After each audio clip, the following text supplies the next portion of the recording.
रात के 12:17 बज रहे थे।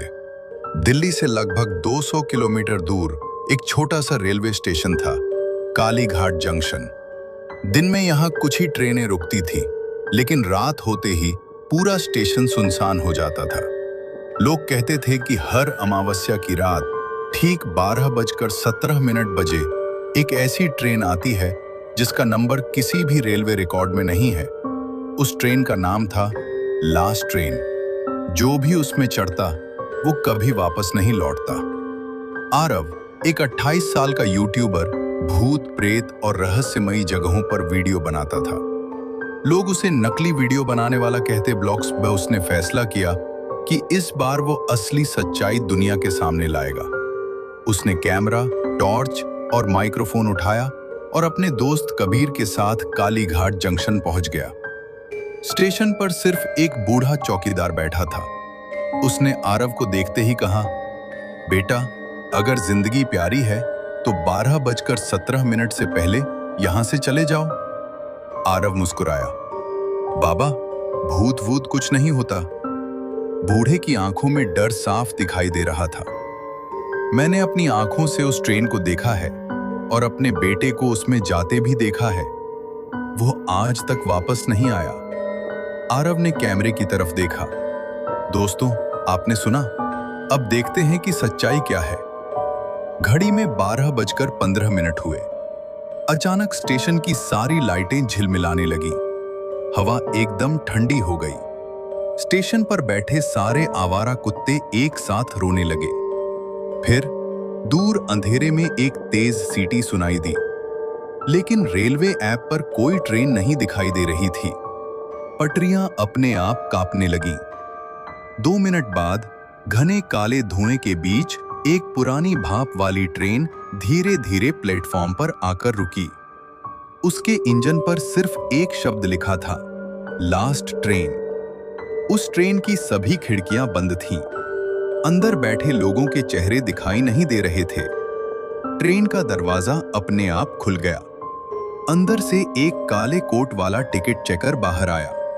उसका चेहरा पूरी तरह साफ। हमने टिकट नहीं लिया। टिकट चेकर ने अपनी जेब से 2 पुराने टिकट निकाले। उन पर पहले से ही लिखा था, आरव, कबीर दोनों के नाम। आरव का चेहरा पहली बार गंभीर हो गया। ये कैसे? लेकिन इससे पहले कि वह कुछ समझ पाता, टिकट चेकर गायब हो चुका था। कबीर डर गया।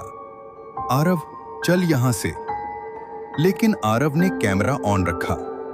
यही तो कंटेंट है। दोनों ट्रेन के अंदर चढ़ गए। जैसे ही उन्होंने पहला कदम रखा, ट्रेन का दरवाजा अपने आप बंद हो गया। अंदर का नजारा किसी पुराने जमाने जैसा था। लकड़ी की सीटें, टिमटिमाती पीली लाइटें, दीवारों पर सूखे खून जैसे लाल धब्बे। लेकिन सबसे डरावनी बात, पूरे डिब्बे में बैठे सभी यात्री बिल्कुल शांत थे। कोई हिल भी नहीं रहा था। आरव ने कैमरा उनकी तरफ घुमाया। जैसे ही कैमरे की स्क्रीन देखी, उसकी सांस रुक गई। कैमरे में सभी यात्रियों के चेहरे दिखाई दे रहे थे, लेकिन असली आंखों से देखने पर उनकी सीटें खाली थीं। कबीर कांपने लगा। आरव, कैमरा बंद कर।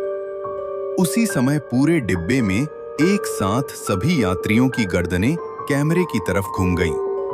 उनकी आंखें पूरी तरह काली थीं और उनके होंठ धीरे धीरे मुस्कुरा रहे थे। अचानक ट्रेन जोर से हिली। खिड़की के बाहर देखने पर रेलवे ट्रैक नहीं था। नीचे सिर्फ गहरा अंधेरा था, जैसे ट्रेन हवा में दौड़ रही हो। तभी स्पीकर से एक आवाज आई, अगला स्टेशन मृत्यु लोक। कबीर चीख पड़ा, ये सपना है। लेकिन तभी उसकी जेब में रखा मोबाइल अपने आप बजने लगा। स्क्रीन पर कॉल आ रही थी। मां। उसने कांपते हाथों से कॉल उठाई। दूसरी तरफ से उसकी मां की आवाज आई, लेकिन उसकी मां की मौत 5 साल पहले हो चुकी थी। आवाज बोली, कबीर, पीछे मत देखना। कबीर धीरे धीरे मुड़ा और उसके पीछे कोई खड़ा था। उसकी ठंडी सांस कबीर की गर्दन को छू रही थी। आरव ने कैमरा उठाकर रिकॉर्ड करना चाहा, लेकिन कैमरे की स्क्रीन पर सिर्फ एक शब्द चमक रहा था, अब वापस लौटना मुमकिन नहीं।